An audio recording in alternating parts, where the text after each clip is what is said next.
Awesome. All right, so here's the first main episode. And what happens here is it's actually kind of interesting. So so there's this huge party in Canterlot, right, where Twilight came from. And we're going to get to the party soon enough. But in this episode, Princess Celestia just sends Twilight 2 tickets to this huge party, which is coming up soon enough. And she says, hey, come to the huge party. We've got 2 tickets. So remember, there's 7 ponies, right? So, or six ponies. And then Spike, right? So you've got what? 1, 2, 3, 4, 5, 6. And then Spike. So there's 2, but there's 5 other people. So she's got no clue really what to do. And so when she gets these tickets, she's walking down the road with Spike and with Applejack, which is the orange one, right? And Applejack's like, oh, I could go to this huge party and sell all of my apples, right? She wants to go and make tons of money for her farm, for her family, by selling apples at this huge party, which is, totally reasonable. And then at the same time, Rainbow Dash falls out of a tree because she's asleep in a tree for some reason, and says, no, I gotta go to this huge party, because remember, she wants to be in this group called the Wonderbolts, right? And so the Wonderbolts are gonna be there, and she wants to network with them and befriend them, and so she can eventually join their group and be super, super popular, go fly around, have an awesome, awesome time. And so, they've got pretty solid reasons to want to go to this party. It's a pretty, it's a golden ticket. It's a pretty important party, right? And so she's like, okay, well, crap, I don't know what to do, so let me go think about it. So she walks around, she does the rest of her day, and then she runs into everyone else. So Fluttershy wants to go to this party so she can meet all the animals, right? She wants to have fun with, there's my drawing of a forest. But there's this huge royal garden at this party in Canterlot at the big castle. And so she wants to go to the big castle and befriend all the animals and learn about all the animals and have a good time there. Same thing with Rarity, right? She's making dresses, so she wants to go to the biggest party ever because she loves to make dresses. She can make the best dress ever. She can share all her style. So that's kind of her reason to go. And so and then Pinkie Pie wants to go because it's the biggest party ever, right? And she's the party pony. She loves parties. And so she's got to go to the biggest party ever. So everyone's got, their reason to go, but there's only 2 tickets, right? So she's got to figure out, well, shoot, what do you do? And it's a tough situation to be in because she has to figure out, does she favor somebody? Does she favor someone else? How's she going to get through this scenario? And so she goes about her day for the rest of the day, and every single moment that she's, doing what she wants to do, her friends come up, and instead of being genuine, instead of being wholehearted and focusing on what they wanted, right? They were smart. They did this. They did what we talked about in the first strategy. They focused on what Twilight wanted. So they start to do really big favors for her, all the time. Let me grab a black. So, they're giving her a bunch. Applejack gives her a bunch of food. Pinkie throws a huge party for her. Rarity gives her a bunch of clothes. And so everyone is going out of their way to be ridiculously kind to Twilight because they want something from her. They want, a ticket to this huge party. And they're focusing on giving what she'll want, which is fun, pleasure, just goods. And then there's this picnic scene, or this lunch scene. And Twilight, she's at lunch, and she's got, this table that she's at, and she's sitting outside eating, her cucumber sandwich. And she's sitting at her table, eating her sandwich with Spike, and they're having fun. And then the waiter comes up, and the waiter's like, what are you doing? You're eating in the rain. And she's like, what do you mean it's not raining? And there's rain. So remember, they control the people the Pegasus. They control the weather, right? And so what Rainbow Dash did is she put clouds everywhere over the town, except for directly above where Twilight's eating lunch. And she's like, hey, friend, glad to save you some space. I'm super happy to do this favor for you. Because she obviously wants this golden ticket, right? And Twilight is, she's pissed, right? Because she's been going all day getting all these, favors from that she didn't ask for, that she didn't want, and that she sees as really just tries to get this golden ticket and not actual genuine, favors, genuine compliments. And this is a really, really like big difference between like being nice to somebody and giving them a compliment versus going like way too hard and going way too far, is this idea of sincerity. And when you compliment somebody, or when you give them something, or you gift something, it's not effective whatsoever if it's not genuine. And then these are all disingenuous, not real. They're only doing this for personal gain, and that's showing. Twilight can see through that. She understands that what originally looks like it's gifts for her, they're really just doing it for themselves. And so she gets pissed. She says, look, get rid of this hole in the sky. And so she gets poured on, and she ruins her lunch, which sucks, because now she's really hungry, but it's not a big deal. And she says, look, this is ridiculous. There's too much going on. Too many people fighting tooth and nail for these 2 tickets. And she just gets sick of it. And this happens so often.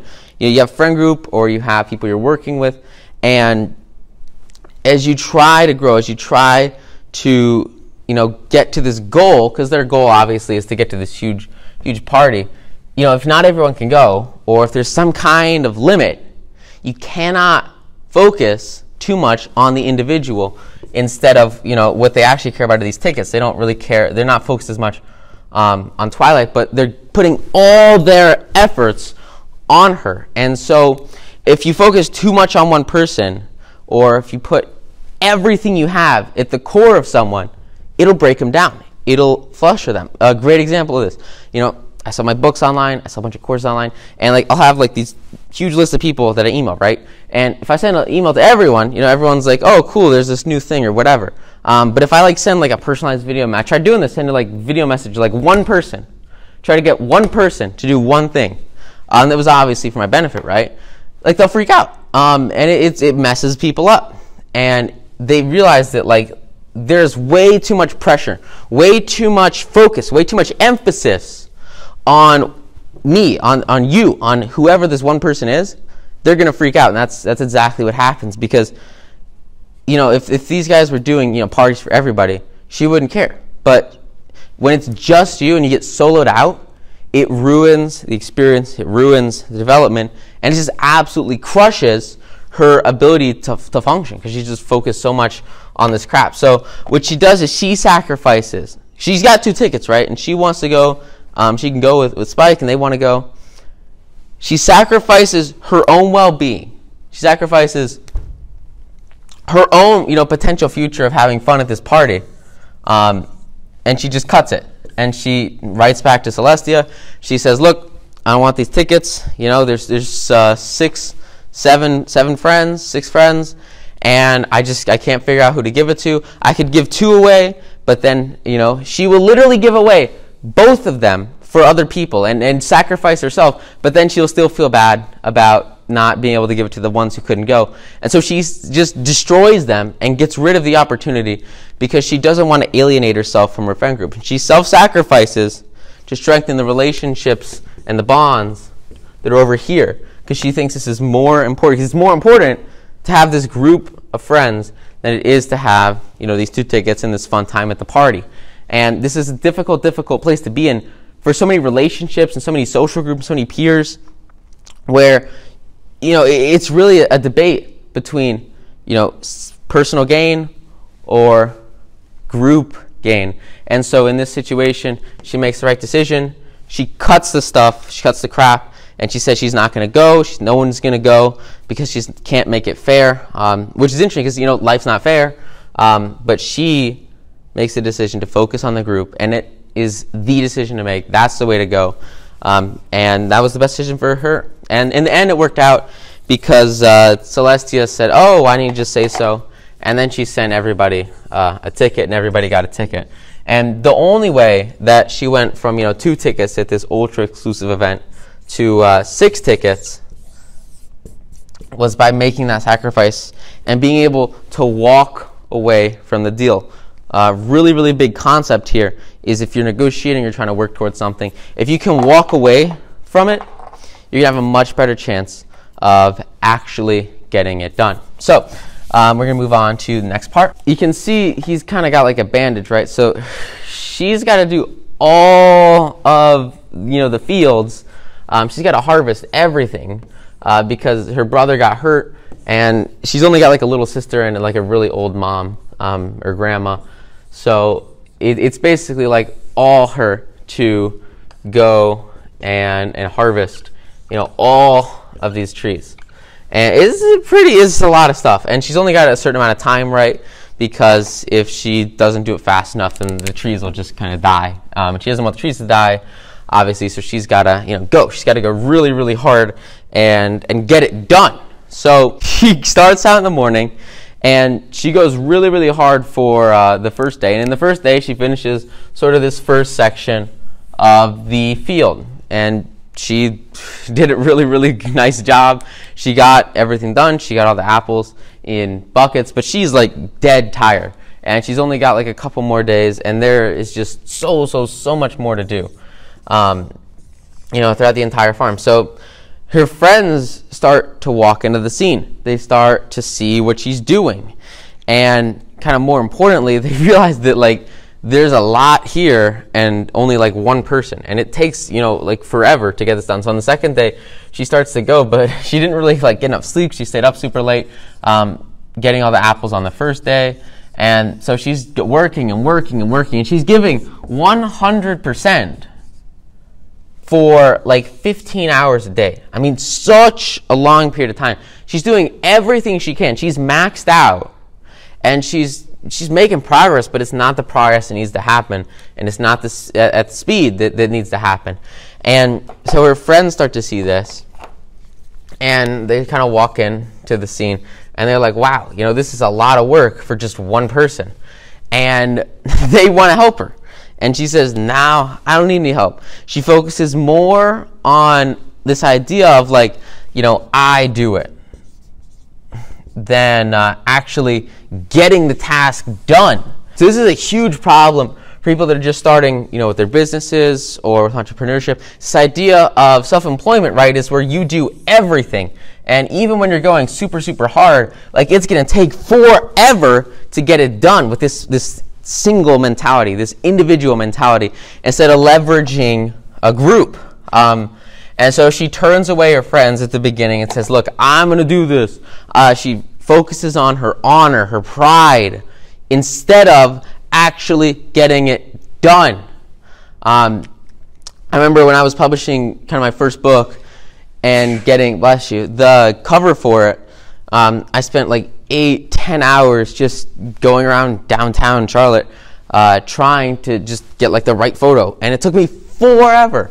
And if I hired like a photographer to do that, it would probably take the photographer like an hour, pay him like $20, and then you get the photo. For me, what's 8 hours of my time worth, right? It was my expertise. Here it's her area of expertise, but think about like when you're working on projects, how can you connect with people that have a skill set that can do it much faster than you, and people that are willing to help, and you can multiply your time, right? Multiply your time by just spending a little bit of cash to get people working for you. Or for her, it's her friend group, right? She doesn't have to do anything. All she has to do is ask. And she's just so stubborn. And it's not stubborn, but it's like this idea of, I do it. And she doesn't want other people helping her, which is a terrible, terrible situation to be in.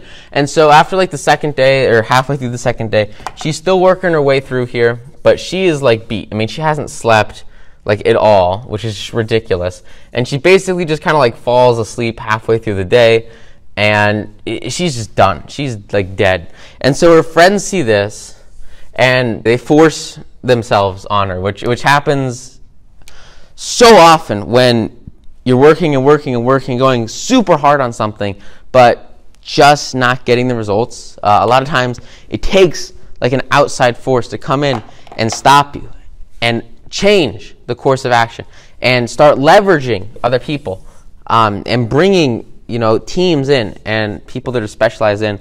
And so for her, she has to have people forced into her life to do this.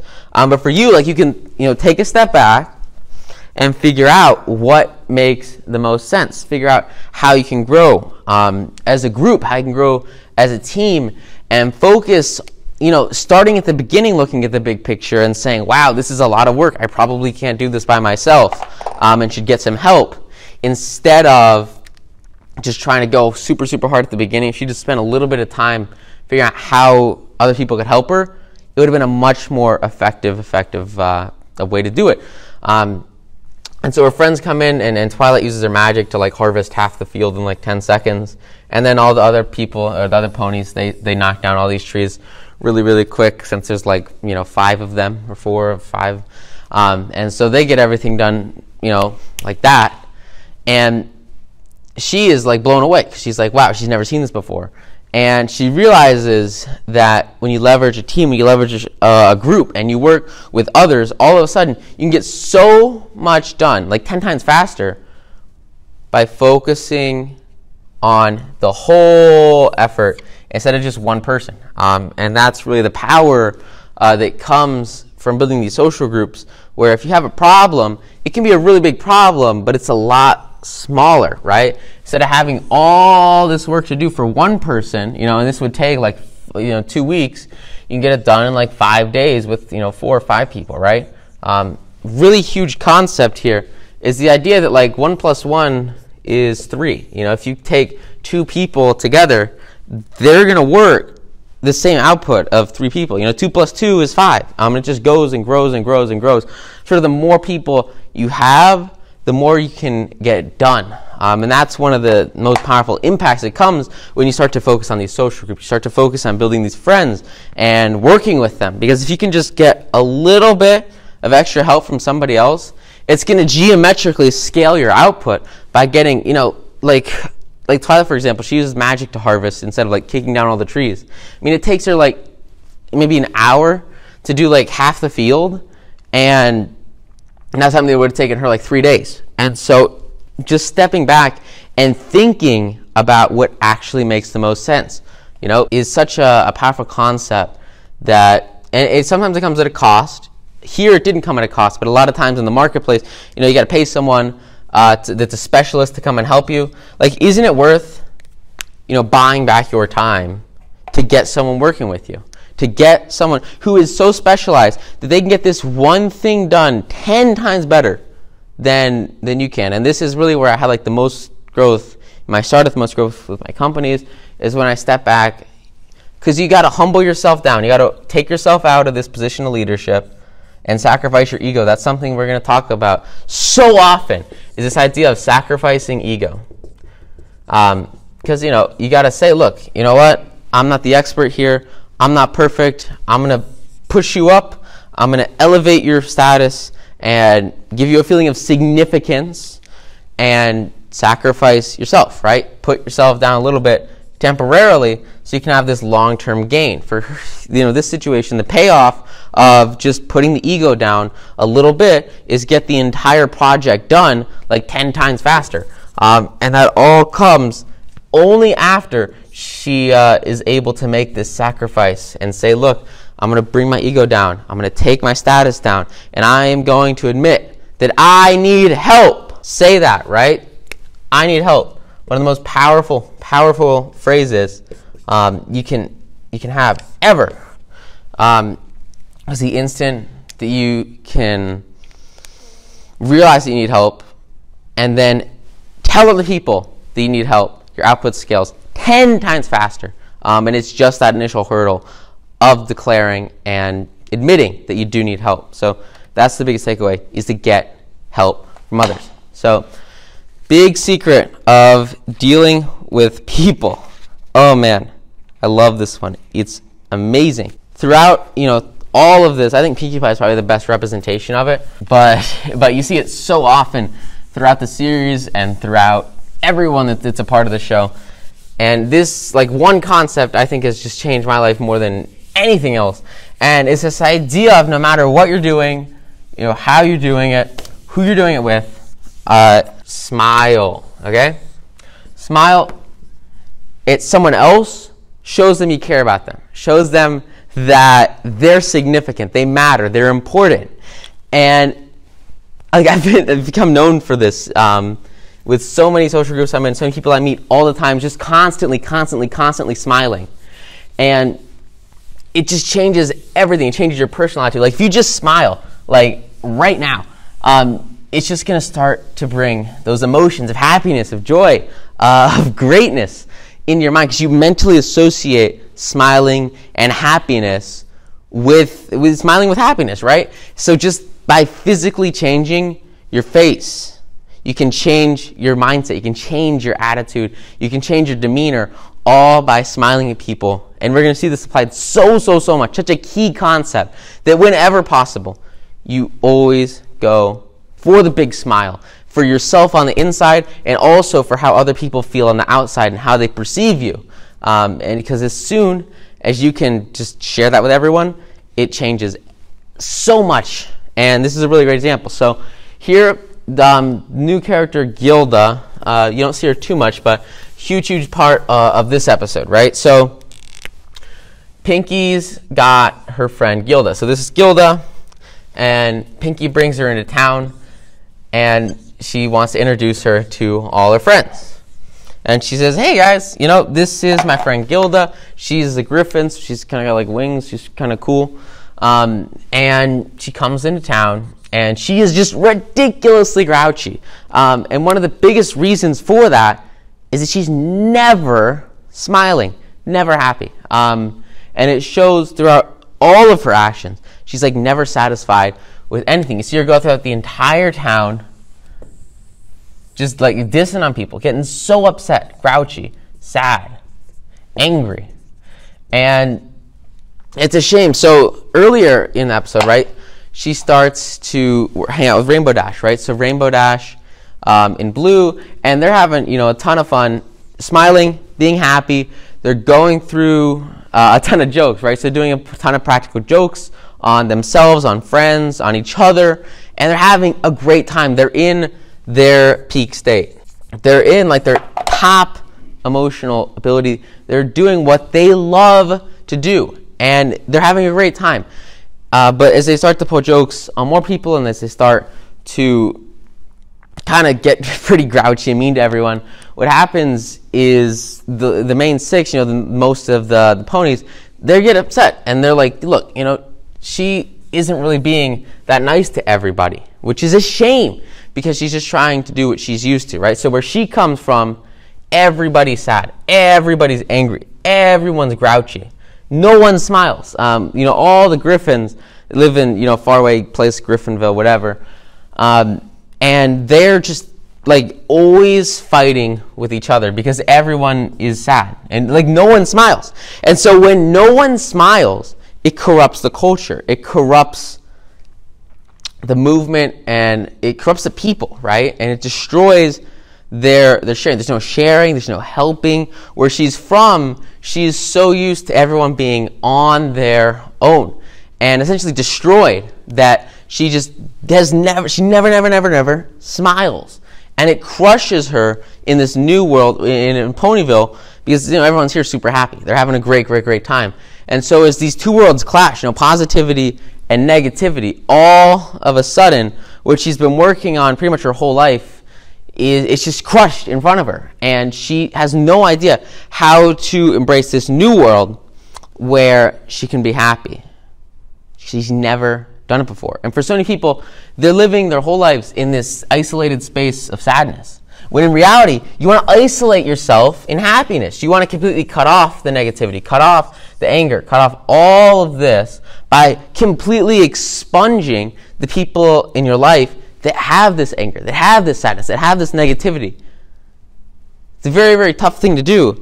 But if you can, for me, you've got to take the negative influences and just slash it out.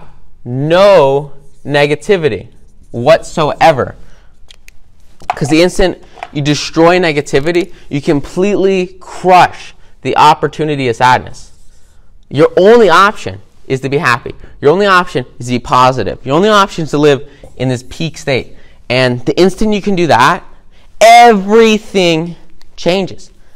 Everything changes. Because when you're constantly happy, when you're waking up every single day excited, determined, ready, and tackling everything that comes at you with the best attitude possible, you have the highest output. You have the most success. You have the biggest leaps into your future, into your growth.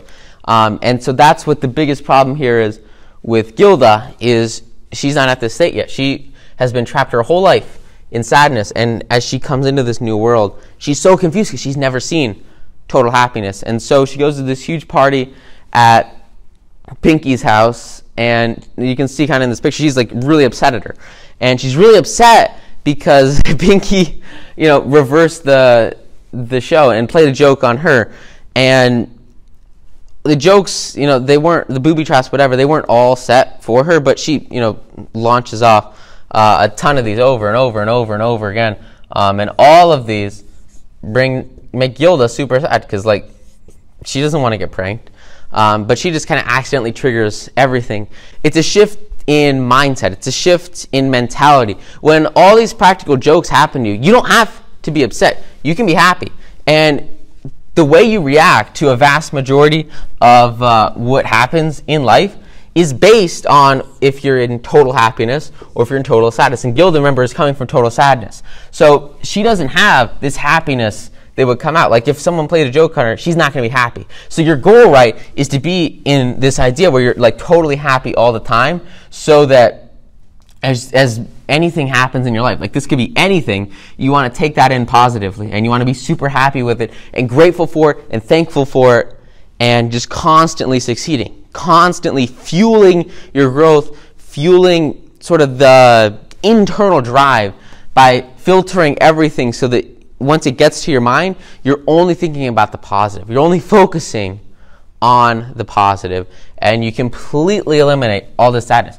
But Gilda, remember, she's not coming from that camp. She's coming from this camp of negativity, of sadness, and she's filtering out the positive, which is the opposite of what you want to do, because she grew up in the negative. She did not grow up here. So she's crossed this out of her life, and instead she's focusing here. So she brings this all through her filter. She brings it through her sadness filter, and she becomes super upset. Remember, this could be anything, but in here it's just jokes, practical jokes. She becomes insanely mad at Pinky because she thinks Pinky set all the traps. And the takeaway here is it didn't have to be anger. She didn't have to get pissed, but she did because of her mindset, because the way she brought it in, because the way she shifted it. So as we start to develop and develop and develop, the goal is to shift this mindset so that this becomes happiness instead of sadness. And then in this case, it led to this huge argument. You don't want to argue. Led to this huge argument where, essentially she just left town and got thrown away because people didn't want to hang out with negativity. And so they sort of transform her and they try to show her that it wasn't a big deal. But it's difficult, right? To have somebody else, to change somebody else's mindset, because it's really up to you to change that mindset to one of positivity and expunge the negativity from your mind. And the best way to do that is with an environment of positivity in any way possible, to manufacture positivity and expunge that negativity.